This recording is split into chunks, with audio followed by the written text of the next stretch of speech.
Schulz Logistics has extensive experience moving temperature-controlled freight. It's been one of the main things we've done since we started in 2016 with tens of thousands of loads moved already. Shippers use temperature-controlled shipping for anything that's food-based or requires refrigeration. This can range from primarily food products, anything you can see in your fridge or freezer or at the grocery store, and also a number of pharmaceuticals need to be temperature-controlled while in transit. Anytime you add in more moving parts like a refrigeration unit, there's more that can go wrong. We have so much experience in temperature-controlled shipping. We're familiar with a number of repair shops. We know mechanics. We know what carriers can get fixed quickly and what they can't. So we have great expectations as far as what's coming from any possible hiccup.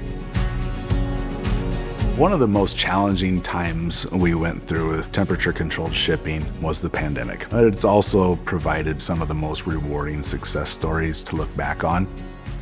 One of the biggest challenges was when restaurants and schools and everything started to open back up in late 2020 and early 21. Customers had let their inventory levels drop to critically low because nobody was buying anything. As soon as everything opened back up, they needed to supply them now and replenish their supplies, which led to a very urgent situation with getting freight moved. So it was a very time-sensitive, high-demand era in our history, but it's also one of the most rewarding to look back on that we made it through it and provided great service in the process.